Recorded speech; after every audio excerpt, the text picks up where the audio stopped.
حضرت شاہ عبدالعزیز محدث دہلوی رحمۃ اللہ علیہ کے پاس ایک خاتون آئی، جب بیٹھنے لگی تو وضو ٹوٹ گیا۔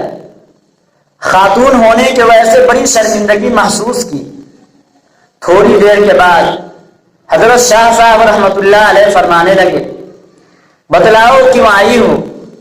کہنے لگی، حضرت جی تعویذ کے لیے آئی ہوں۔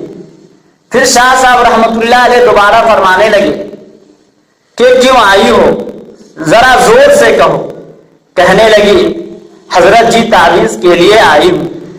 پھر شاہ صاحب رحمۃ اللہ علیہ فرمانے لگے، ذرا قریب آؤ اور زور سے کہو کیوں آئی ہو۔ کہنے لگی، حضرت جی تعویذ کے لیے آئی ہوں۔ یعنی حضرت شاہ صاحب رحمۃ اللہ علیہ بار بار سوال کر کے ان کو یہ یقین دلا رہے تھے کہ جس فعل کی وجہ سے تمہیں شرمندگی محسوس ہو رہی ہے، ہمیں اس کا علم بھی نہیں ہے۔ اسی کا نام تہذیب ہے۔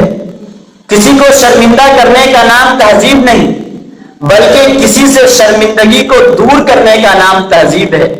حدیث پاک کے اندر آتا ہے، المسلم من سلم المسلمون من لسانہ و یدہ، کہ مسلمان وہ ہے جس سے مسلمان اور دوسرے لوگ اس کی زبان سے اور ہاتھ سے محفوظ رہے۔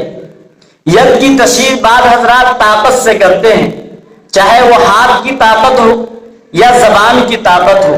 اگر زبان کی طاقت ہو تو اسی کا نام تہذیب ہے، یعنی کسی انسان کو شرمندگی سے بچانے کا نام تہذیب ہے، نہ کہ کسی کو شرمندہ کرنے کا نام تہذیب ہے۔